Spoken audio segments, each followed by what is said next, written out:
Welcome back to another video of polity. So ಇವತ್ತು ನಾವು parliamentary system ಬಗ್ಗೆ ಕಲಿಯೋಣ. ನೋಡಿ, ಈಗ ನಿಮ್ಗೆ ಅನ್ಸ್ಬೋದು ಲಕ್ಷ್ಮೀಕಾಂತ್ ನೆಕ್ಸ್ಟ್ ಚಾಪ್ಟರ್ ಬಂದು ಮೇಕಿಂಗ್ ಆಫ್ ದ ಕಾನ್ಸ್ಟಿಟ್ಯೂಷನ್ ಇದೆ, ಇವನ್ ಯಾವನ್ ಗುರು ಪಾರ್ಲಿಮೆಂಟರಿ ಸಿಸ್ಟಮ್ ಬಗ್ಗೆ ಓವರ್ವ್ಯೂ ಕೊಡ್ತಾ ಇದ್ದಾನೆ ಅಂತ. Next topic is salient features of Indian constitution. ಅದರಲ್ಲಿ ತುಂಬಾ ವರ್ಡ್ಸ್ ಇದೆ, ಆ ವರ್ಡ್ಸ್ ನಿಮ್ಗೆ ಅರ್ಥ ಆಗಲ್ಲ. ಆ ವರ್ಡ್ಸ್ ನಿಮ್ಗೆ ಅರ್ಥ ಆಗ್ಬೇಕಂದ್ರೆ ಈ ಪರ್ಟಿಕ್ಯುಲರ್ ಚಾಪ್ಟರ್ನ ನಾವು ಕವರ್ ಮಾಡಬೇಕು. ಸೊ ಇವತ್ತು ನಾವು ಪಾರ್ಲಿಮೆಂಟರಿ ಸಿಸ್ಟಮ್ ಬಗ್ಗೆ ಕವರ್ ಮಾಡೋಣ. ಫುಲ್ ಡೀಪ್ ಆಗಿ ಹೋಗ್ತಾ ಇಲ್ಲ, ಜಸ್ಟ್ ಓವರ್ ವ್ಯೂ ಕೊಡ್ತಾ ಇದ್ದೀನಿ. So India is a democracy. India is a democracy. Democracy ಅಂದ್ರೆ ಏನು? ಪೀಪಲ್ ರೂಲ್ ತಾನೆ. People make laws. Here people make laws and how we want to live. ಅರ್ಥ ಆಗ್ತಿದ್ಯಾ? ಸೊ ಇವಾಗ ಏನಾಗಿದೆ, ಡೆಲ್ಲಿಯಲ್ಲಿ ಪಾರ್ಲಿಮೆಂಟ್ ಇದೆ. ಓಕೆ, ಡೆಲ್ಲಿಯಲ್ಲಿ ಪಾರ್ಲಿಮೆಂಟ್ ಇದೆ. ಇದೇ ತರ ಕರ್ನಾಟಕದಲ್ಲಿ ವಿಧಾನಸೌಧ ಇದೆ. ಸೊ ಇದ್ರ ಒಳಗೆ ಪೊಲಿಟಿಷಿಯನ್ಸ್ ಕುತ್ಕೊಂಡು ರೂಲ್ಸ್ ಮಾಡ್ತಾರೆ. ಅರ್ಥ ಆಗ್ತಿದ್ಯಾ? ಇಂಡಿಯಾದಲ್ಲಿ as I told people make rule. So ಯಾರು ರೂಲ್ಸ್ ಮಾಡಬೇಕು? Who will make the rules for the people? ಇವಾಗ ನಾವು 120 ಕೋಟಿ ಜನ ಇದೀವಿ ಅಲ್ವಾ? 120 ಕೋಟಿ ಜನ ಹೋಗ್ಕೊಂಡು ಪಾರ್ಲಿಮೆಂಟ್ ಅಲ್ಲಿ ಕೂತ್ಕೊಂಡು ರೂಲ್ಸ್ ಮಾಡಕ್ಕಾಗಲ್ಲ. It's practically impossible. So what we do is we pick a representative for us.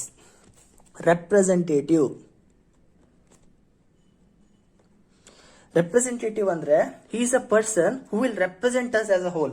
ಈಗ ನಿಮ್ದೊಂದು ಕಾನ್ಸ್ಟಿಟ್ಯೂನ್ಸಿ ಇದೆ ಅಂತ ಇಟ್ಕೊಳ್ಳಿ, ನಿಮ್ದೊಂದು ಏರಿಯಾ ಇದೆ, ಆಯ್ತಾ? ಇದೆಲ್ಲ ನಿಮ್ ಏರಿಯಾ. ಸೊ ಈ ಏರಿಯಾದಲ್ಲಿರೋ ಎಲ್ಲಾ ಜನ ಸೇರಿ ಒಬ್ಬರನ್ನ ಸೆಲೆಕ್ಟ್ ಮಾಡ್ತಾರೆ. ಟ್ರೂ ವೋಟಿಂಗ್ ಎಲೆಕ್ಷನ್ಸ್ ಇಂದ we pick one representative. So ಇವ್ರು ಹೋಗಿ ನಮಗೋಸ್ಕರ ಇಲ್ಲಿ ಪಾರ್ಲಿಮೆಂಟ್ ಅಲ್ಲಿ ಕೂತ್ಕೊಂಡು ರೆಪ್ರೆಸೆಂಟ್ ಮಾಡ್ತಾರೆ. If a person from your area goes to the parliament, such person is called as MP. He is the member of the parliament.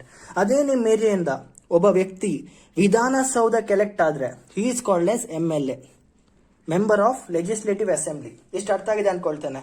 So ನೀವು voting ಹೋದಾಗ ನಿಮ್ ಕೈಗೆ ಹಿಂಕ್ ಹಾಕೊಂಡು ವೋಟ್ ಹಾಕ್ತಿರಲ್ಲ, so either you pick a member for MP ಆಗಿ ನೀವು parliament ಡೆಲ್ಲಿಗೆ ಒಬ್ಬರನ್ನ ಸೆಲೆಕ್ಟ್ ಮಾಡ್ತೀರಾ, MLA ಆಗಿ ವಿಧಾನಸೌಧಕ್ಕೆ ಒಬ್ಬರನ್ನ ಸೆಲೆಕ್ಟ್ ಮಾಡ್ತೀರಾ.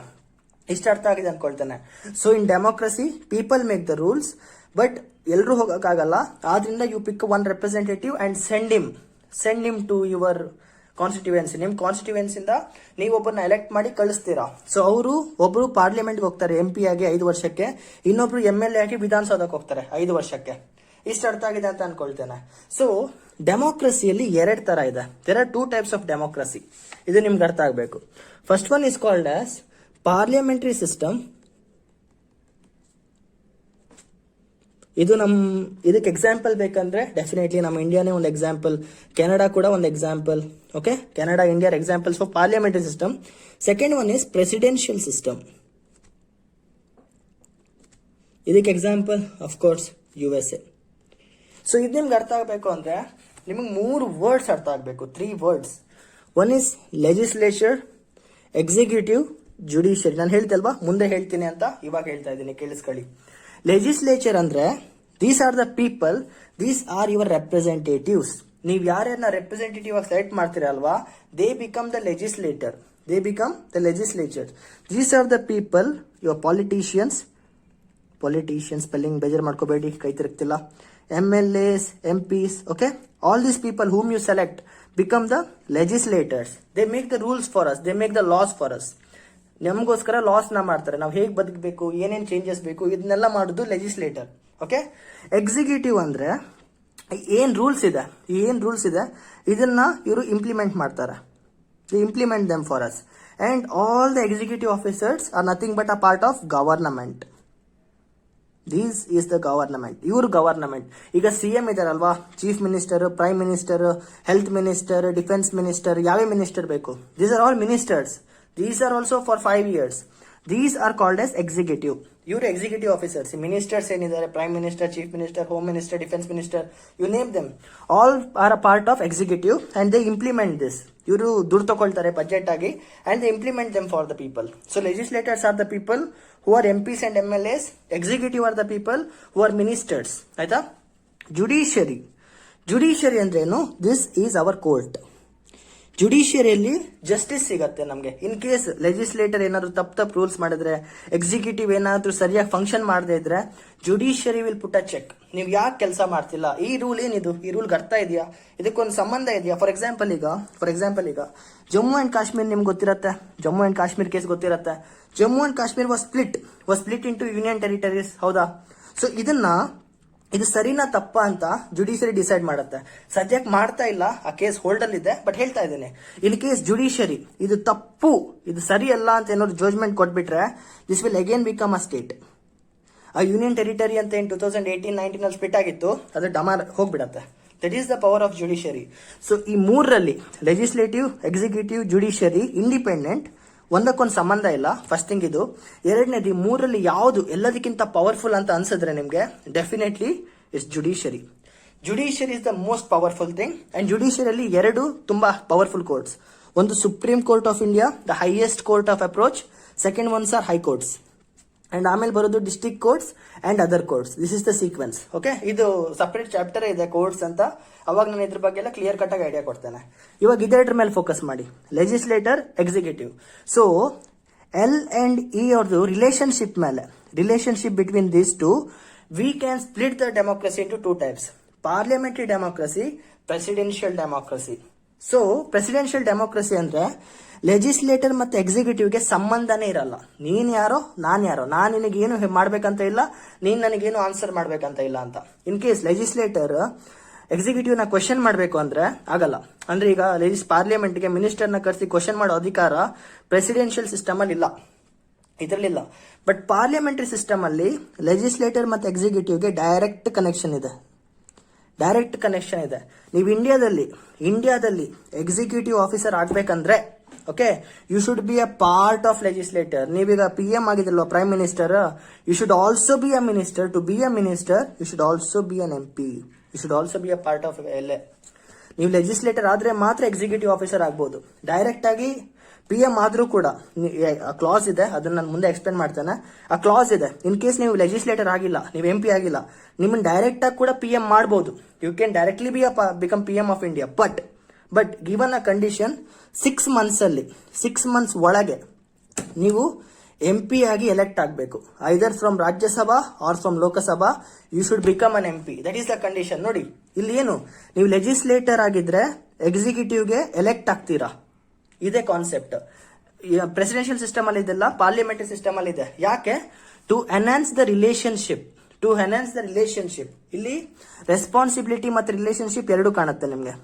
ಬಿಕಾಸ್ ಎಕ್ಸಿಕ್ಯೂಟಿವ್ ರೆಸ್ಪಾನ್ಸಿಬಲ್ ಆಗಿರತ್ತೆ. In case MLA, MP, PM, CM ನಾವು ಹೇಳ್ದಂಗೆ ಕೆಲಸ ಮಾಡ್ಲಿಲ್ಲ ಅಂದ್ರೆ, legislator can remove them, they can kick them off. ಕಲ್ಸ್ಕೋಗ್ರು, ನೀನ್ ನಂಗೆ ಬೇಡ ಅಂತ ತೆಗೆದಾಕ್ಬೋದು ಗವರ್ಮೆಂಟ್ ನ. ಆ ಪರ್ಟಿಕ್ಯುಲರ್ ಪವರ್ ಪಾರ್ಲಿಮೆಂಟರಿ ಸಿಸ್ಟಮ್ ಅಲ್ಲಿ ಇದೆ.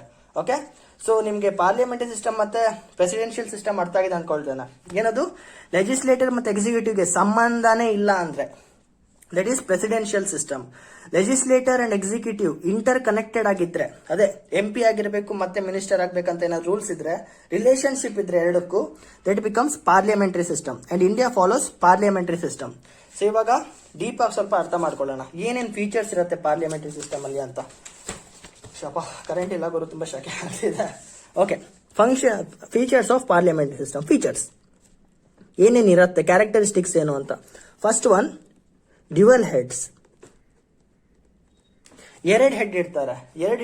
One is called as nominal head and other one is called as real head. Parliamentary system ಅಲ್ಲಿ ಎರಡು ಹೆಡ್ ಇರ್ತಾರೆ. So who is the nominal head? The president of India is the nominal head. He is a representative head ಅಷ್ಟೇ. The real head, the true powers lies in the hands of real head, that is Prime Minister. ಇಂಡಿಯಾದಲ್ಲಿ ಎಲ್ಲದಕ್ಕಿಂತ powerful position ಅಂತ ಇದ್ರೆ it's prime minister. But ಇಂಡಿಯಾದಲ್ಲಿ most representative and strongest ultimate position ಯಾವ್ದಾರು ಇದ್ರೆ it's president. But president cannot take his decisions arbitrarily. ಅವ್ರು ಇಷ್ಟ ಬಂದಂತ ತಗೊಳಕ್ಕಾಗಲ್ಲ. They should take the advice of prime minister and council of ministers. ಇದನ್ನ ಮುಂದೆ upcoming videos ಅಲ್ಲಿ ನಿಮ್ಗೆ ಇದು ಅರ್ಥ ಆಗುತ್ತೆ. ಇವಾಗ ಸದ್ಯಕ್ಕೆ ಬೇಡ, ಒಂದು ಓವರ್ ವ್ಯೂ. ಪ್ರೆಸಿಡೆಂಟ್ ಏನಾದ್ರು decision ತಗೋಬೇಕಂದ್ರೆ he should act on the advice of prime minister and his council of ministers. ಇಷ್ಟು ನಿಮ್ಗೆ ಗೊತ್ತಿರಬೇಕು. So the first feature of parliamentary system is dual head. One is nominal head and other one is real head. The second feature is majority party rules. Sorry, video cut ಆಯ್ತು ಅಂತ ಅನ್ಕೋಬೇಡಿ. ಅದು actually ನಾನು ಆ ವಿಡಿಯೋದಲ್ಲಿ ಒಂದು ಚಿಕ್ಕ mistake ಮಾಡ್ಬಿಟ್ಟೆ. ಈ ಪಾಯಿಂಟ್ ನ ರಾಂಗ್ ಆಗಿ ಹೇಳಿದೆ. ಸೊ ಅದಕ್ಕೆ ಕಟ್ ಮಾಡಿ ಇದನ್ನ ಪೇಸ್ಟ್ ಮಾಡಿ ಮತ್ತೆ ವಿಡಿಯೋ ರೆಸ್ಯೂಮ್ ಮಾಡ್ತೀನಿ. So don't worry. Second feature is majority party rule in Lok Sabha. ಇಲ್ಲಿ ಏನಪ್ಪಾ ಅಂದ್ರೆ ನೋಡಿ, ಇಂಡಿಯನ್ ಪಾರ್ಲಿಮೆಂಟರಿ ಸಿಸ್ಟಮ್ ಅಲ್ಲಿ 2 ಹೌಸ್ ಇದೆ. One is Rajya Sabha upper house, second one is Lok Sabha. ನಾವು ವೋಟ್ ಮಾಡೋದು, ನಾವು ಜನಕ್ಕೆ MPs ವೋಟ್ ಮಾಡ್ತೀವಲ್ವಾ, ವೋಟ್ ಮಾಡಿ ಯಾರಾದ್ರೂ ಪಾರ್ಲಿಮೆಂಟ್ಗೆ ಹೋದ್ರೆ ಅವರು ಲೋಕಸಭಾಗೆ ಹೋಗ್ತಾರೆ. He is the direct representative of the people. Okay, ರಾಜ್ಯಸಭಾಗೆ you can nominate. We nominate people and we also elect people, but we don't elect the members of Rajya Sabha. ನಾವು elect ಮಾಡುವಂತ representatives, they elect the people of Rajya Sabha. For now, forget Rajya Sabha. Upcoming ವಿಡಿಯೋದಲ್ಲಿ ಇದ್ರ ಬಗ್ಗೆ explanation ಕೊಡ್ತೇನೆ. Now only focus in Lok Sabha. ಲೋಕಸಭಾದಲ್ಲಿ ಏನಾಗುತ್ತೆ ಅಂದ್ರೆ, let's assume first ನಿಮ್ಗೆ ಜನ ಹೇಗೆ ಎಲೆಕ್ಟ್ ಆಗ್ತಾರೆ ಅಂತ ಗೊತ್ತಾಗಬೇಕು. ಈಗ ವೋಟ್ ಆಗುತ್ತೆ ಅಲ್ವಾ, ಲೆಟ್ಸ್ ಅಸ್ಯೂಮ್ ಒಂದು ಕಾನ್ಸ್ಟಿಟ್ಯೂಯೆನ್ಸಿ ಇದೆ. ಇಲ್ಲಿ 3 ಜನ ನಿಂತ್ಕೊಂಡಿದ್ದಾರೆ. ಒಬ್ಬ ಬಿಜೆಪಿ ನಿಂತ್ಕೊಂಡಿದ್ದಾನೆ, ಒಬ್ಬ ಕಾಂಗ್ರೆಸ್ ನಿಂತ್ಕೊಂಡಿದ್ದಾನೆ, ಒಬ್ಬ JDS ನಿಂತ್ಕೊಂಡಿದ್ದಾನೆ. Okay, total number of votes 100. ಒಬ್ಬರ ಹತ್ರ ಈ total ಏರಿಯಾದಲ್ಲಿರೋ votes 100.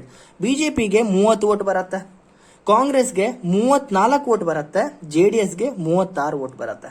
So we follow first pass the post, FPTP, first past the post system. ಅಂದ್ರೆ ಯಾರಿಗೆ ಹೈಯೆಸ್ಟ್ ವೋಟ್ ಸಿಗತ್ತೋ ಅವನು ಆ ಕಾನ್ಸ್ಟಿಟ್ಯೂನ್ಸಿ ಗೆದ್ದು ಬಿಡ್ತಾನೆ.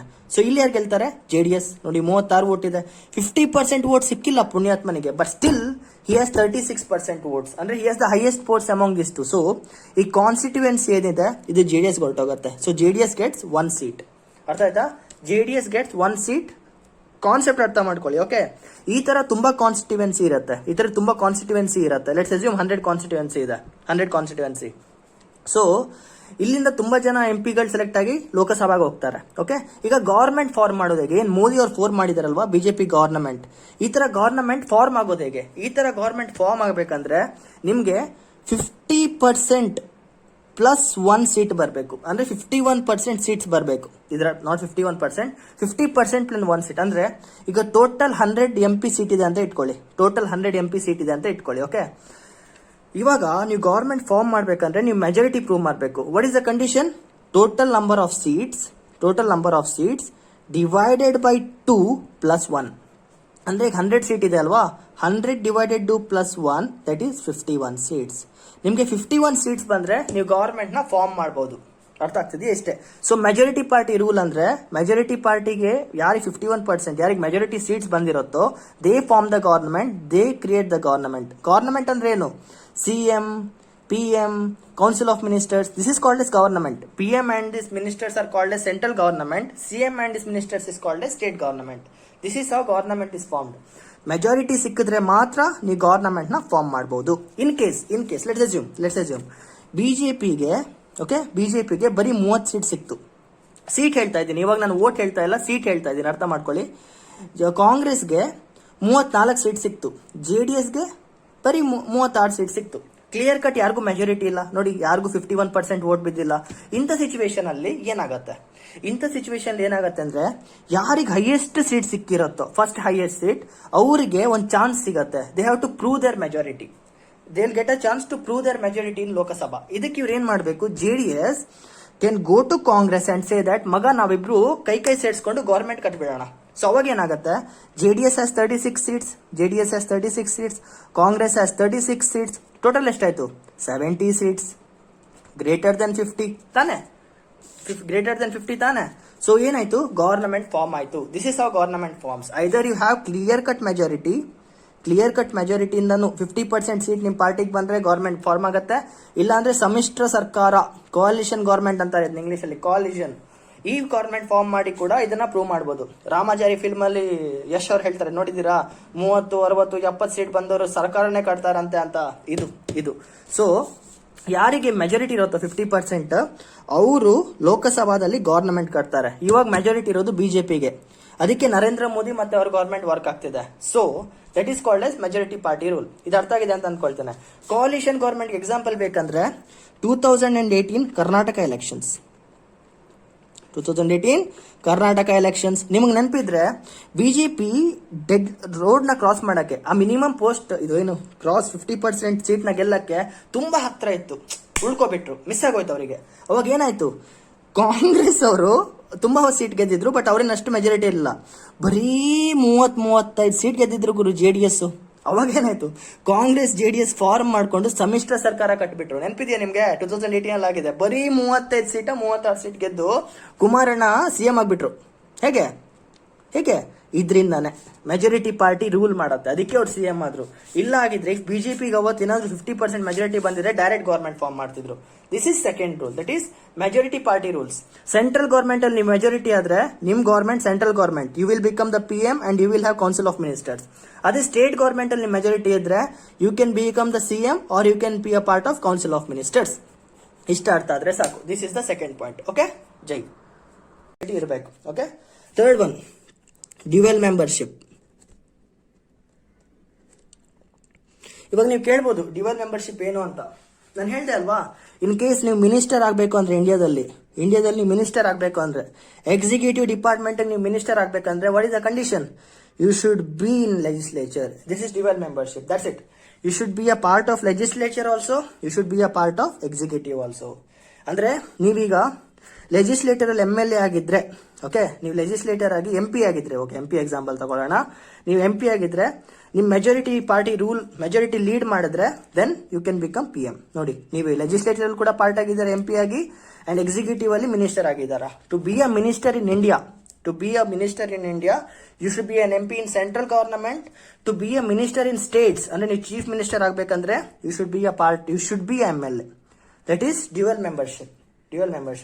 ಅಂಡ್ ಇದರಲ್ಲಿ ಇನ್ನೊಂದು ಫೀಚರ್ ಇದೆ.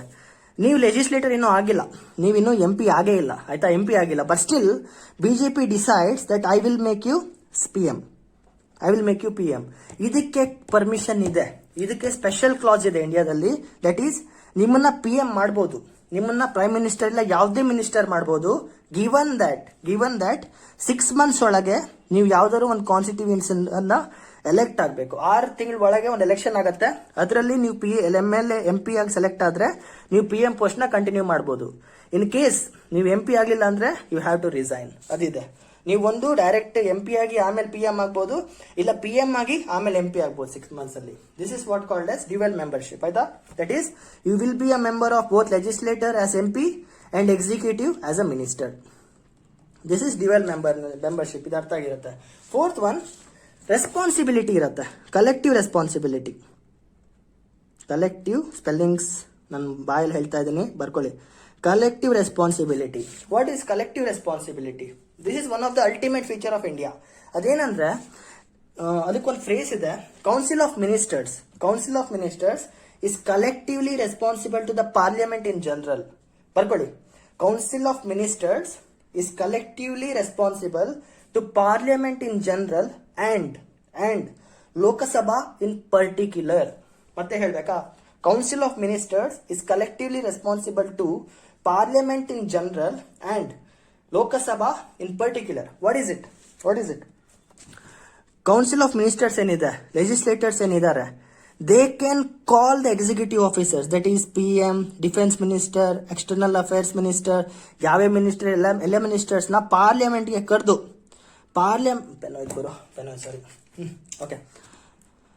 ಪಾರ್ಲಿಮೆಂಟ್ ಒಳಗೆ ಕರೆದು ಕ್ವೆಶನ್ ಮಾಡಬಹುದು. They can ask questions to them. Legislator can ask questions to them. ಇದನ್ನ ಇಂಪ್ಲಿಮೆಂಟ್ ಮಾಡ್ತೀರಾ ಅಂತ ಹೇಳಿದ್ರಿ, ಯಾಕೆ ಇಂಪ್ಲಿಮೆಂಟ್ ಮಾಡಿಲ್ಲ? ನಿಮ್ ಬಜೆಟ್ ಅಲ್ಲಿ ಇದನ್ನ ಮಾಡ್ತೀರಾ ಅಂತ ಹೇಳಿದ್ರಿ, ಎಲ್ಲಿ ಕಾಣ್ತಾನೆ ಇಲ್ಲ ಅಂತ ಇವರು ಕ್ವೆಶನ್ ಮಾಡಬಹುದು. In case legislator feel that ಈ ಗವರ್ನಮೆಂಟ್ ಕೆಲಸಕ್ಕೆ ಬರ್ತಿಲ್ಲ, ಇದು ಸುಮ್ಮನೆ ಬರೀ ಮಾತಲ್ಲಿ ಹೇಳುತ್ತೆ, ಕೈಯಲ್ಲಿ ಮಾಡಲ್ಲ ಅಂದ್ರೆ they can destroy the government. ಒಂದು ಚಿಕ್ಕ ಮೋಷನ್ ನ ಪಾಸ್ ಮಾಡಬೇಕು, that is no confidence motion. NCM ಅಂತ ಒಂದು ಮೋಷನ್ ಇದೆ, ಇದ್ರ ಬಗ್ಗೆ ನಾನು ಪಾರ್ಲಿಮೆಂಟ್ ಚಾಪ್ಟರ್ ಕ್ಲಿಯರ್ ಆಗಿ ಹೇಳ್ತೇನೆ. ನೋ ಕಾನ್ಫಿಡೆನ್ಸ್ ಮೂಮೆಂಟ್ ಅಂದ್ರೆ ಏನು, ಮೋಷನ್ ಅಂದ್ರೆ ಏನು? ಇನ್ ಕೇಸ್ ಇದು ಪಾಸ್ ಆದ್ರೆ ಅಂಡ್ ಲೋಕಸಭಾದಲ್ಲಿ ವೋಟಿಂಗ್ ಆಗತ್ತೆ, ಲೋಕಸಭಾ ಒಳಗೆ ವೋಟಿಂಗ್ ಆಗತ್ತೆ. ಇಲ್ಲೇನು, ಇನ್ ಕೇಸ್ ಅವ್ರ ಮೆಜಾರಿಟಿ, ಇಲ್ಲಿ ಏನ್ ಮೆಜಾರಿಟಿ ಪ್ರೂವ್ ಮಾಡಿದಲ್ವಾ, 50+1 100+1/2 ಅಂತ, ಇದನ್ನ ಇನ್ ಕೇಸ್ ಇಲ್ಲಿ ಪ್ರೂವ್ ಮಾಡ್ಲಿಕ್ಕೆ ಆಗ್ಲಿಲ್ಲ ಅಂದ್ರೆ, ಮೆಜಾರಿಟಿ ಪ್ರೂವ್ ಮಾಡ್ಲಿಕ್ಕೆ ಆಗ್ಲಿಲ್ಲ ಅಂದ್ರೆ, ಈಗ ಏನ್ BJP ಗವರ್ಮೆಂಟ್ ಇದೆ ಇದು ಹೋಗ್ಬಿಡತ್ತೆ. 5 ವರ್ಷ ಪವರ್ ಏನಿತ್ತಲ್ಲ ಅದ್ರ ಒಳಗೆ ಡಿಸಾಲ್ವ್ ಆಗ್ಬಿಡತ್ತೆ. This is the power of collective responsibility. Okay, legislature can dissolve executive. ಇದು ಒಂದು ಪಾಸಿಬಿಲಿಟಿ. ಇಲ್ಲಿ ಇದಕ್ಕೊಂದು ಎಕ್ಸಾಂಪಲ್ ಬೇಕಂದ್ರೆ 2018 ಎಲೆಕ್ಷನ್ಸ್ ಅಲ್ಲಿ ಕಾಂಗ್ರೆಸ್ ಮತ್ತೆ JDS ಒಟ್ಟಿಗೆ ಬಂದು ಗವರ್ಮೆಂಟ್ ಫಾರ್ಮ್ ಮಾಡಿತ್ತು. ಈಗ ನಾವು 2022 ಅಲ್ಲಿ ಇದೀವಿ, 21 ಅಲ್ಲಿ ಇದೀವಿ, ಹೌದಾ? ಸೊ ಏನಾಗಬೇಕಿತ್ತು, 2018 ಇಂದ 2023 ವರೆಗೂ ಇವರೇ ರೂಲ್ ಮಾಡಬೇಕಿತ್ತು, ಕಾಂಗ್ರೆಸ್ ಮತ್ತೆ JDS. ಬಟ್ ಇವಾಗ ಯಾರು ರೂಲ್ ಮಾಡ್ತಾ ಇದ್ದಾರೆ ಕರ್ನಾಟಕದಲ್ಲಿ? BJP ರೂಲ್ ಮಾಡ್ತಾ ಇದ್ದಾರೆ. Because BJP passed a no confidence motion against this government and proved that they don't have a majority in Lokasabha. ವಿಧಾನಸೌಧದಲ್ಲಿ MLAಗಳ ಹತ್ರ ಇವ್ರಿಗೆ ಮೆಜಾರಿಟಿ ಇಲ್ಲ ಅಂತ ಪ್ರೂವ್ ಮಾಡಿ ಗವರ್ಮೆಂಟ್ ಡಿಸಾಲ್ವ್ ಮಾಡಿಬಿಟ್ರು. They dissolve the government. That is the power of no confidence motion. ಅರ್ಥ ಆಗ್ತಿದೆಯಾ? This is collective responsibility. ಇನ್ನೊಂದು ಆಂಗಲ್ ಕೂಡ ಇದೆ. ಅದೇನಂದ್ರೆ CM ಮತ್ತೆ ಕೌನ್ಸಿಲ್ ಆಫ್ ಮಿನಿಸ್ಟರ್ಸ್ ನಮ್ಮ ಫಾರ್ ಎಕ್ಸಾಂಪಲ್ PM ಅಂತ ಇಟ್ಕೊಳ್ಳೋಣ. PM ಮತ್ತೆ ಅವ್ರ ಮಿನಿಸ್ಟರ್ಸ್ ಪ್ರೆಸಿಡೆಂಟ್ ಹತ್ರ ಹೋಗಿ ನಮ್ ಗವರ್ನಮೆಂಟ್ ನ ಡಿಸಾಲ್ವ್ ಮಾಡಿ ಅಂತ ಹೇಳ್ಬೋದು. ಲೋಕಸಭಾನ ಡಿಸಾಲ್ವ್ ಮಾಡಿ ಅಂತ ಹೇಳ್ಬೋದು. ಅವರೇ ಹೋಗಿ ಹೇಳ್ಬೋದು ಡಿಸಾಲ್ವ್ ದ ಲೋಕಸಭಾ ಅಂತ. ಇನ್ ಕೇಸ್ ಲೋಕಸಭಾ ಡಿಸಾಲ್ವ್ ಮಾಡಿದ್ರೆ ಎಲ್ಲ MPs ಹೋಗ್ಬಿಡ್ತಾರೆ. Entire MPs will be gone. Reelections ಬರುತ್ತೆ. ದಟ್ ಈಸ್ ಆಲ್ಸೋ ಕ್ಲಾಸ್ ಇದೆ. ಈ ಕ್ಲಾಸ್ ಕೂಡ ಇದೆ. ಅಂದ್ರೆ ಎಲ್ಲ ಎಂಪಿಗಳು ಸೇರಿ ಗವರ್ಮೆಂಟ್ ಕೂಡ ತೆಗೆದಾಕ್ಬೋದು. ಇಲ್ಲ ಗವರ್ನಮೆಂಟ್ ಬಂದು ಎಲ್ಲ MPಗಳನ್ನು ತೆಗೆದಾಕ್ಬೋದು. ಇನ್ ಕೇಸ್ ಇದಾದ್ರೆ MPs ಎಲ್ಲ ಗವರ್ಮೆಂಟ್ ರಿಮೂವ್ ಮಾಡಿದ್ರೆ automatic PM and council of ministers will also lose their job. ಮತ್ತೆ ರಿಎಲೆಕ್ಷನ್ ಬರುತ್ತೆ. Okay, this is called as collective responsibility. ಅಂದ್ರೆ executive can be questioned by legislature. And a line ನೋಡಿ, council of ministers is responsible to parliament in general. ಅಂದ್ರೆ council of ministers ಏನಿದ್ದಾರೆ, ಅದೇ PM ಅವ್ರ ministers, they can be responsible for parliament S both Lok Sabha and Rajya Sabha ಎರಡು ಇರುತ್ತೆ. ಇವರಿಬ್ರು ಕೂಡ council of ministers ನ ಕ್ವೆಶ್ಚನ್ ಮಾಡಬಹುದು. ಬಟ್ ಏನಂತ ಹೇಳಿದ್ದಾರೆ second line, Lok Sabha in particular ಅಂತ ಹೇಳಿದ್ದಾರೆ. Lok Sabha in particular. ಯಾಕೆ?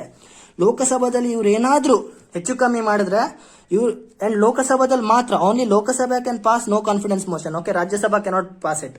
ಇಲ್ಲಿ ಕೂಡ only MLAs can pass it. MLC in state legislature MNC ಅಂತ ಇದಾರಲ್ಲ, they can't pass it. Only elected members can pass it. So NCM ನ ಲೋಕಸಭಾ ಪಾಸ್ ಮಾಡಬಹುದು. So council of ministers are in a favour of Lok Sabha. In case Lok Sabha NCM ನ pass ಮಾಡಿದ್ರೆ government ಬಿದ್ದೋಗತ್ತೆ. That is why it is called as collective responsibility. ಇದ್ರ advantage ಏನು? ಜನನ ಅಂದ್ರೆ government ನ ಅಕೌಂಟೇಬಲ್ ಆಗಿ ಇಡಬಹುದು, ರೆಸ್ಪಾನ್ಸಿಬಲ್ ಗವರ್ಮೆಂಟ್ ನ ಕಟ್ಕೋಬಹುದು ಅನ್ನೋದು ಈ ಕಾನ್ಸೆಪ್ಟ್. ಬಟ್ ಇವಾಗಿನ ಅದಷ್ಟು ವರ್ಕ್ ಆಗ್ತಿಲ್ಲ. ಬಟ್ ಯಾವಾಗ ನಮ್ಮ ಫ್ರೇಮರ್ಸ್ ಆಫ್ ದ ಕಾನ್ಸ್ಟಿಟ್ಯೂಷನ್ ಮಾಡಿದಲ್ವಾ, then they thought that this would be really great. And fifth one is dissolution of Lok Sabha. ಇಷ್ಟೊತ್ತೇನು ಹೇಳಿದೆ ಅದನ್ನೇ ಇನ್ನೊಂದು ಪಾಯಿಂಟ್ ಆಗಿ ಕೊಟ್ಟಿದ್ದಾರೆ. Dissolution of Lok Sabha, that is in case of majority ಬಿದ್ದೋಯ್ತು ಅಂದ್ರೆ ಲೋಕಸಭಾದಲ್ಲಿ ಮೆಜಾರಿಟಿ ಬಿದ್ದೋಯ್ತು ಅಂದ್ರೆ ಗವರ್ಮೆಂಟ್ ಬಿದ್ದೋಗತ್ತೆ. ಸೊ ಡ್ಯುವಲ್ ಮೆಂಬರ್ಶಿಪ್ ಅರ್ಥ ಆಗಿರುತ್ತೆ ನಿಮ್ಗೆ. ನೀವು ನೀವು ಮಿನಿಸ್ಟರ್ ಆಗ್ಬೇಕಂದ್ರೆ you should be an MP or MLA. ಅಂದ್ರೆ ಸೆಂಟ್ರಲ್ ಗವರ್ಮೆಂಟ್ ಅಲ್ಲಿ ನೀವು ಗವರ್ಮೆಂಟ್ ಕಟ್ಟಬೇಕಂದ್ರೆ you should be an MP. State government ಅಲ್ಲಿ ನೀವು ಗವರ್ಮೆಂಟ್ CM ಆಗ್ಬೇಕಂದ್ರೆ you should be an MLA. Okay, that is collective responsibility. ಇಬ್ಬರಿಬ್ರು ಆನ್ಸರ್ ಮಾಡ್ಕೋಬಹುದು, ಲೆಜಿಸ್ಲೇಚರ್ ಕ್ವಶನ್ ಕೇಳಬಹುದು, ಎಕ್ಸಿಕ್ಯೂಟಿವ್ ಆನ್ಸರ್ ಮಾಡಲೇಬೇಕು. ಮಾಡಲ್ಲ ಅಂದ್ರೆ ಅವ್ನು ತೆಗೆದಾಕ್ತಾರೆ. Resolution of Lok Sabha, that is PM ಮತ್ತೆ ಕೌನ್ಸಿಲ್ ಆಫ್ ಮಿನಿಸ್ಟರ್ಸ್ ಎಲ್ಲ ಹೋಗಿ ಪ್ರೆಸಿಡೆಂಟ್ಗೆ ನಮ್ ಲೋಕಸಭಾನ ಡಿಸಾಲ್ವ್ ಮಾಡಿ ಅಂದ್ರೆ ಹೋಯ್ತು. ಎಲ್ಲ MPs ಕೆಲಸ ಕಳ್ಕೊಳ್ತಾರೆ, ಪ್ಲಸ್ ಇವರಿಬ್ಬರು ಕೂಡ ಕಳ್ಕೊಳ್ತಾರೆ. ಅಂಡ್ ಹೊಸ ಎಲೆಕ್ಷನ್ಸ್ ಬರುತ್ತೆ. This is dissolution of Lok Sabha. ಇಷ್ಟು ಅರ್ಥ ಆಗಿದೆ ಅಂತ ಅನ್ಕೊಳ್ತೇನೆ. ಅರ್ಥ ಆಗಲಿಲ್ಲ ಅಂದ್ರೆ ಮತ್ತೊಂದ್ಸಲ ಪ್ಲೀಸ್ ವಿಡಿಯೋ ನೋಡಿ. Last one, political homogeneity. Spelling internet ಅಲ್ಲಿ ನೋಡ್ಗುರು, ನಂಗೆ ಯಾಕೋ ಬರೆಯಾಗ್ತಿಲ್ಲ. ಪೊಲಿಟಿಕಲ್ ಹೋಮೋಜಿನಿಟಿ ಅಂದ್ರೆ ಏನು? ಇವಾಗ ಎಕ್ಸಿಕ್ಯೂಟಿವ್ ಒಂದು ಬಿಲ್ ನ ಪಾಸ್ ಮಾಡ್ಬೇಕಂತ ಇದೆ ಅಂತ ಇಟ್ಕೊಳ್ಳಿ. For example Jammu and Kashmir bill ನ ಬಿಜೆಪಿ ಎಕ್ಸಿಕ್ಯೂಟಿವ್ ಪ್ರೈಮ್ ಮಿನಿಸ್ಟರ್ ಮತ್ತೆ ಅವರೆಲ್ಲ ಪಾಸ್ ಮಾಡಿದ್ದಾರೆ. ಓಕೆ, ಇವಾಗ ಏನಾಗುತ್ತೆ, ಲೋಕಸಭಾದಲ್ಲಿ ಮೆಜಾರಿಟಿ ಪಾರ್ಟಿ ಯಾರ್ದಿರೋದು? ಅಫ್ಕೋರ್ಸ್ ಬಿಜೆಪಿದೇ ಮೆಜಾರಿಟಿ ಇದೆ, ಹೌದಾ? ಸೊ ಇವಾಗ ಏನಾಗುತ್ತೆ, ಇವ್ರು ಏನ್ ಪ್ರೊಡ್ಯೂಸ್ ಮಾಡ್ತಾರೆ, ಈಗ ನಮ್ಮ ಮೋದಿ ಅವರು ಜಮ್ಮು ಕಾಶ್ಮೀರ್ನ ಡಿಸಾಲ್ವ್ ಮಾಡ್ಬೇಕಂತ ಹೇಳಿದ್ರು, ಹೌದಾ? ಆ ಬಿಲ್ ನ ಬಿಜೆಪಿ ಗವರ್ಮೆಂಟ್ ಗಳು ಡಿಸೈಡ್ ಮಾಡುತ್ತೆ ರೋಮ್ ಅಲ್ಲಿ. ಯಾವಾಗ ವೋಟಿಂಗ್ ಆಗತ್ತೆ, ಪಾರ್ಲಿಮೆಂಟ್ ಅಲ್ಲಿ ವೋಟಿಂಗ್ ಆಗತ್ತೆ ಆ ಬಿಲ್ ಪಾಸ್ ಆಗ್ಬೇಕಾ ಇಲ್ವಾ ಅಂತ. When both are of same party ideology match ಆಗತ್ತೆ. There will be a match of ideology. ಯಾಕಂದ್ರೆ ಇಲ್ಲಿ ಕೂಡ ಮೆಜಾರಿಟಿಯಲ್ಲಿ ಬಿಜೆಪಿ ಇದೆ, ಇಲ್ಲಿ ಕೂಡ ಗವರ್ಮೆಂಟ್ ಅಲ್ಲಿ ಬಿಜೆಪಿ ಇದೆ.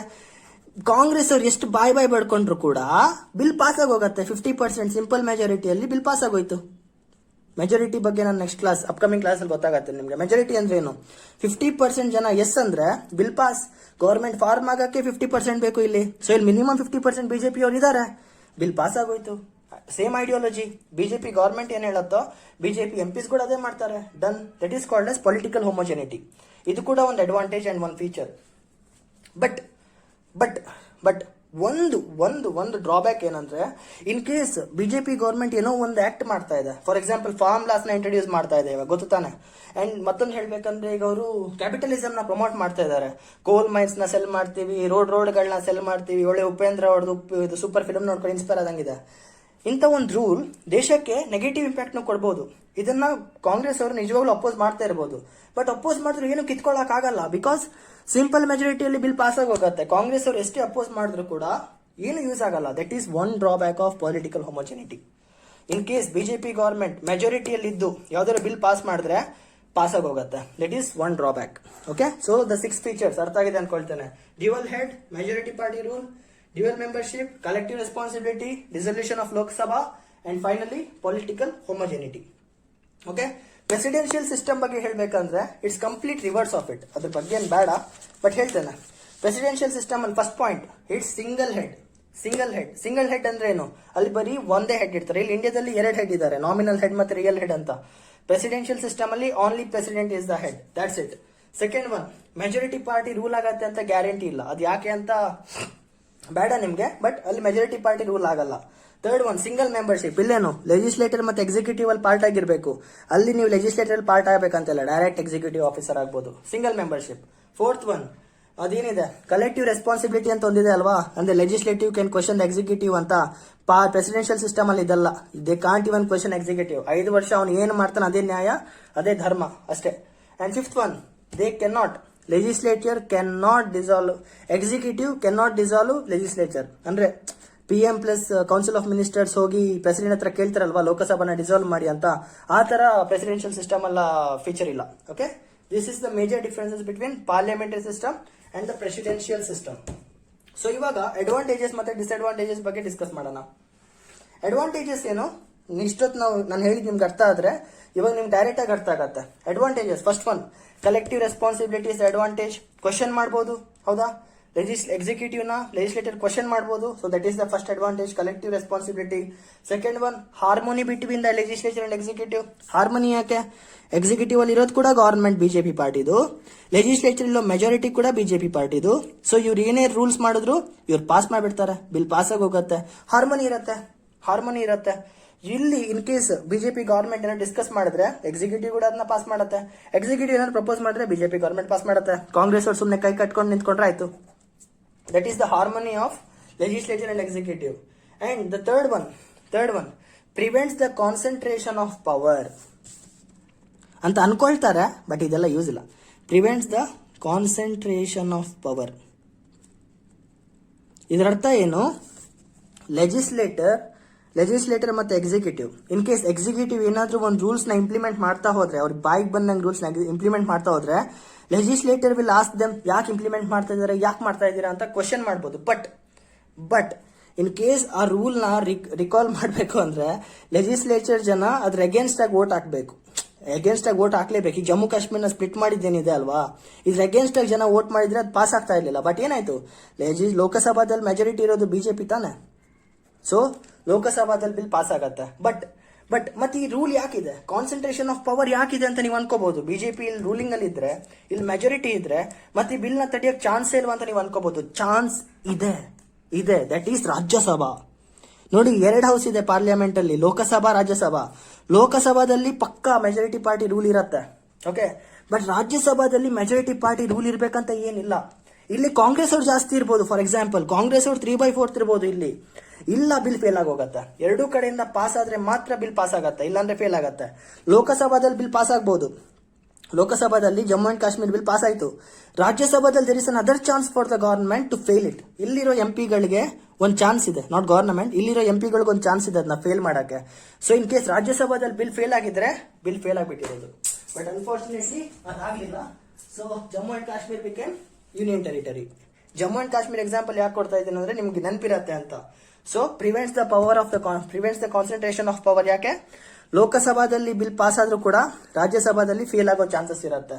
So there is a difference of concentration of power between legislator and executive. Fourth one, representation. ನೆನಪಿದ್ಯಾ? ನಾನು ಫಸ್ಟ್ ಹೇಳಿದ್ದೆ representation. We elect the member and send to him.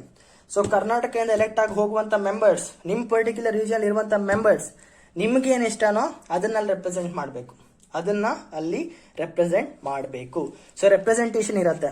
India is very diverse. ಹೇಳಿದೆ ಅಲ್ವಾ, ಕರ್ನಾಟಕದಿಂದ ನೀವು ಆಂಧ್ರ ಪ್ರದೇಶ ಕಡೆ ಹೋಗ್ತಾ ಇದ್ರೆ ಜನ ಚೇಂಜ್ ಆಗ್ತಾರೆ, ಭಾಷೆ ಚೇಂಜ್ ಆಗುತ್ತೆ, ಊಟ ಚೇಂಜ್ ಆಗುತ್ತೆ. ಇನ್ನು ನೀವು ಕರ್ನಾಟಕದಲ್ಲಿ ನಿಂತ್ಕೊಂಡು ಜಮ್ಮು ಕಾಶ್ಮೀರ ಕಡೆ ಹೋದ್ರೆ ಅಂತ ನಿಮ್ ತಲೆನೇ ಕೆಟ್ಟೋಗತ್ತೆ. ಅಷ್ಟು ಚೇಂಜಸ್ ಇದೆ ಇಂಡಿಯಾದಲ್ಲಿ. So representation becomes very important. 120 ಕೋಟಿ ಜನರ ಇಂಟ್ರೆಸ್ಟ್ ನ ಪ್ರೊಟೆಕ್ಟ್ ಮಾಡಬೇಕು ಪಾರ್ಲಿಮೆಂಟ್. ಸೊ ಅದಕ್ಕೆ representation is very important. These are the advantages of parliamentary system. Collective responsibility, harmony between the legislator and executive, prevents the concentration of power in the cabinet. Representation. Okay, cabinet ಅಂದ್ರೆ is nothing but all the ministers. ಎಲ್ಲ ministers ಒಟ್ಟಿಗೆ all the ministers are called as cabinet ಅಷ್ಟೇ. Prime minister plus all is ministers are become the part of cabinet. Okay, disadvantage ಏನು? Disadvantages ಕೂಡ ಇರುತ್ತೆ. ಇಷ್ಟೆಲ್ಲ ಒಳ್ಳೇದಿದೆ ಅಂದ್ರೆ ಕೆಟ್ಟದಿದ್ದೇ ಇರುತ್ತೆ. ಫಸ್ಟ್ ಒನ್, ಇನ್ಸ್ಟೆಬಿಲಿಟಿ ಇರುತ್ತೆ.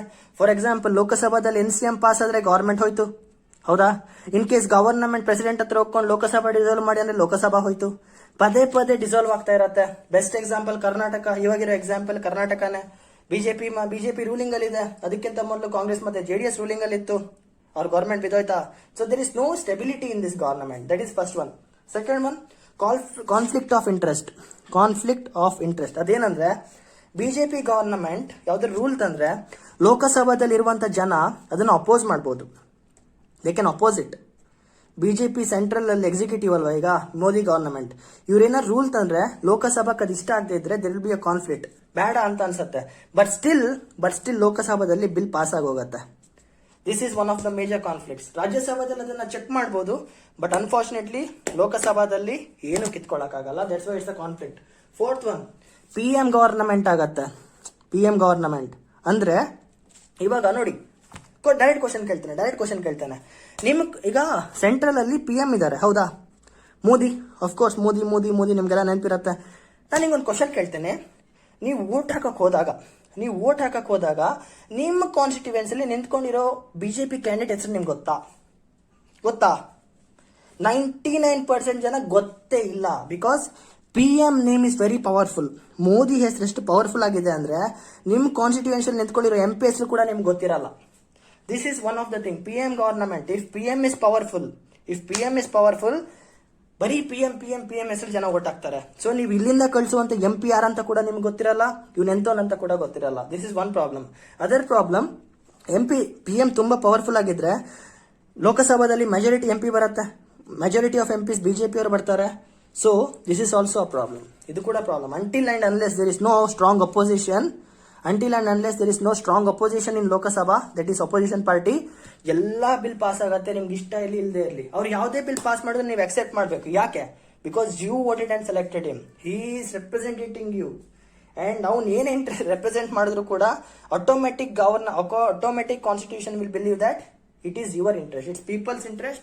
That's why they are doing this. So next time ನೀವು ವೋಟ್ ಹಾಕಕ್ ಹೋದಾಗ ಪ್ಲೀಸ್ ನಿಮ್ MP ಮತ್ತೆ MLA ಯಾರಂತ ತಿಳ್ಕೊಂಡು ವೋಟ್ ಹಾಕಿ. ಸೆಂಟ್ರಲ್ ಯಾರು ಕೂತ್ಕೊಂಡಿದ್ದಾರೆ ಅಂತ ನೋಡ್ಕೊಂಡು ವೋಟ್ ಹಾಕ್ಬೇಡಿ. ಏನೇನಾಗಿದೆ ಕರ್ನಾಟಕದಲ್ಲಿ ಅಂತ ನಿಮಗೆ ಚೆನ್ನಾಗಿ ಗೊತ್ತಿರತ್ತೆ, ಏನೇನಾಗ್ತದೆ ಇಂಡಿಯಾದಲ್ಲಿ ಅಂತ ಕೂಡ ನಿಮ್ಗೆ ಚೆನ್ನಾಗಿ ಗೊತ್ತಿರತ್ತೆ. ಸೊ ನೆಕ್ಸ್ಟ್ ಎಲೆಕ್ಷನ್ಸ್ ಅಲ್ಲಿ ಪ್ಲೀಸ್ ಸ್ವಲ್ಪ ಬುದ್ಧಿ ಇಟ್ಕೊಂಡು ವೋಟ್ ಹಾಕಿ. The fourth point is amateurs. ಅಂದ್ರೆ ಅಲ್ಪಜ್ಞಾನಿಗಳು ಅಂತ. ಫಾರ್ ಎಕ್ಸಾಂಪಲ್ ABCD ಬರೆಯಕ್ ಗೊತ್ತಿಲ್ದಿರೋನ್ ಕೂಡ ಎಜುಕೇಶನ್ ಮಿನಿಸ್ಟರ್ ಆಗ್ಬೋದು ಇಂಡಿಯಾದಲ್ಲಿ, ಹೌದಾ? ಆಗ್ಬೋದು ತಾನೆ? ಅವ್ನು MP MLA ಸೆಲೆಕ್ಟ್ ಆದ. For example, direct education minister ಆಗ್ಬೋದು. ABCD ಬರೆಯಕ್ ಗೊತ್ತಿಲ್ದಿರೋನ್ ಕೂಡ ಎಜುಕೇಶನ್ ಮಿನಿಸ್ಟರ್ ಆಗ್ಬೋದು ಇಂಡಿಯಾದಲ್ಲಿ. ಸಿ, ಬುದ್ಧಿನೇ ಇಲ್ಲ ಎಜುಕೇಶನ್ ಬಗ್ಗೆ. ಈ ಬಿಕಮ್ ಎಜುಕೇಶನ್ ಮಿನಿಸ್ಟರ್. 24 ಗಂಟೆ ನಾಯಿ ತರ ಕೆಮ್ಮುವಂತ ಒಬ್ಬ ರೋಗಿ ಇಲ್ಲ ಅಂದ್ರೆ ABCD ಕೂಡ ಗೊತ್ತಿಲ್ದಿರುವಂತ ಒಬ್ಬ ವ್ಯಕ್ತಿ ಕರ್ನಾಟಕ ಹೆಲ್ತ್ ಮಿನಿಸ್ಟರ್ ಆಗ್ಬಹುದು. See, amateurs. ಹೆಲ್ತ್ ಮಿನಿಸ್ಟರ್ ಇಲ್ಲಿ ಯಾರು? ಹೆಲ್ತ್ ಮಿನಿಸ್ಟರ್ ಬೆಸ್ಟ್ ಯಾರಾಗಬೇಕು? ಒಬ್ಬ ಡಾಕ್ಟರ್ ಆಗಬೇಕು. ಇಲ್ಲಿ ಒಬ್ಬ PhD ಮಾಡಿರುವಂತ ಎಜುಕೇಶನ್ ಮಿನಿಸ್ಟರ್ ಆಗಬೇಕು. ಇಲ್ಲಿ ಡಾಕ್ಟರ್ ಆಗಿರುವಂತವ್ರೊಬ್ರು ಹೆಲ್ತ್ ಮಿನಿಸ್ಟರ್ ಆಗಬೇಕು. ಬಟ್ ಏನು, ABCD ಕೂಡ ಬರೀ ಗೊತ್ತಿಲ್ದಿರೋರು ಕೂಡ ಹೊಕ್ಕೊಂಡು ಮಿನಿಸ್ಟರ್ಸ್ ಆಗ್ತಾ ಇದಾರೆ. This is amateurs. So amateurs, ಬುದ್ಧಿನೇ ಇಲ್ಲಿದ್ದವ್ರು ಕೂಡ ಮಿನಿಸ್ಟರ್ಸ್ ಆಗ್ತಾರೆ. This is another disadvantage of parliamentary system. And the fifth one, separation of power. ಏನಂದ್ರೆ ನಾನು ಲೆಜಿಸ್ಲೇಟರ್, ಎಕ್ಸಿಕ್ಯೂಟಿವ್, ಜುಡಿಷಿಯರಿ ಮತ್ತೆ ಯಾವುದೇ ರೀತಿ ರಿಲೇಶನ್ಶಿಪ್ಸ್ ಇರಬಾರ್ದು. ಬಟ್ ಎಕ್ಸಿಕ್ಯೂಟಿವ್ ಅಲ್ಲಿ ಬಿಜೆಪಿ ಗೌರ್ಮೆಂಟ್ ಇದೆ, ಲೆಜಿಸ್ಲೇಚರ್ ಅಲ್ಲಿ ಬಿಜೆಪಿ ಮೆಜಾರಿಟಿ ಇದೆ. Where is the separation of power? Where is the separation of power? ಇವ್ರು ಏನೇ ಹೇಳಿದ್ರು ಇವ್ರು ಎಸ್ ಅಂತಾರೆ, ಇವ್ರು ಏನೇ ಹೇಳಿದ್ರು ಇವ್ರು ಎಸ್ ಅಂತಾರೆ. There is no separation of power. So these are the disadvantages of parliamentary system. First one, instability. ನಾವು ನಾನ್ ಕೋಪರೇಷನ್ ಮೂವ್ಮೆಂಟ್ ಪಾಸ್ ಮಾಡಿದ್ರೆ ಸೆಂಟ್ರಲ್ ಗೌರ್ಮೆಂಟ್ ಬಿದ್ದೋಗುತ್ತೆ, ಗೌರ್ಮೆಂಟ್ ಡಿಸೈಡ್ ಮಾಡಿದ್ರೆ ಲೋಕಸಭಾ ಬಿದ್ದೋಗುತ್ತೆ. ಕಾನ್ಫ್ಲಿಕ್ಟ್ ಆಫ್ ಇಂಟ್ರೆಸ್ಟ್, ಆಪೋಸಿಷನ್ ಪಾರ್ಟಿಗೆ ಇಷ್ಟ ಆಗದಿರೋದು ಕೂಡ ಪಾಸ್ ಆಗೋಗುತ್ತೆ. Third one, if PM is powerful like Modi, ಜನ ನೋಡ್ದೇನೆ ವೋಟ್ ಹಾಕ್ತಾರೆ. Fourth one, amateurs. ಹೇಳ್ದಲ್ವಾ, ABCD ಗೊತ್ತಿರೋರು ಕೂಡ ಎಜುಕೇಶನ್ ಮಿನಿಸ್ಟರ್ ಆಗ್ತಾನೆ, 24 ಗಂಟೆ ಕೆಮ್ತಿರನ್ ಕೂಡ ಹೆಲ್ತ್ ಮಿನಿಸ್ಟರ್ ಆಗ್ತಾನೆ. Fifth one, separation of power is violated, so there is no separation of power. So these are all the things. These are all the things about parliamentary system. ಇದು basics ಮಾತ್ರ, don't worry. Next parliament ಅಂತ separate chapter ಇದೆ, ಅಲ್ಲಿ ಇದ್ರ ಬಗ್ಗೆ ಎಲ್ಲ deep ಆಗಿ discuss ಮಾಡೋಣ. ನಾನು ಇದನ್ನ ಇವತ್ತು ನಿಮ್ಗೆ ಹೇಳಿದ್ ಯಾಕಂದ್ರೆ ನೆಕ್ಸ್ಟ್ ಅಪ್ಕಮಿಂಗ್ ಚಾಪ್ಟರ್ ಅಲ್ಲಿ why India adopted parliamentary system ಅಂತ ಟಾಪಿಕ್ ಬರುತ್ತೆ. ಅಂಡ್ ಯುನಿಟರಿ ಫೀಚರ್ಸ್ ಬರುತ್ತೆ, SR ಬೊಮ್ಮಾಯಿ ಕೇಸ್ ಬರುತ್ತೆ, salient features of Indian constitution ಬರುತ್ತೆ. ಅಲ್ಲಿ ನಾನು ಏನಾದ್ರು ಹೇಳಿದ್ರೆ ನಿಮ್ಗೆ ಅರ್ಥ ಆಗಲ್ಲ ಬ್ಯಾಕ್ ಗ್ರೌಂಡ್. ಅದಕ್ಕೆ ಪಾರ್ಲಿಮೆಂಟ್ ಒಂದು ಓವರ್ ವ್ಯೂ ಕೊಟ್ಟಿದ್ದೀನಿ. So next class will talk about the framing of the Indian constitution, constituent assembly, ಆಮೇಲೆ ಲಕ್ಷ್ಮೀಕಾಂತ್ ಅಲ್ಲಿ ಚಾಪ್ಟರ್ಸ್ ಹೇಗಿದೆ ಅದ್ರ ಪ್ರಕಾರ ಹೋಗ್ತಾ ಇರೋಣ. ಓಕೆ, ಜೈ.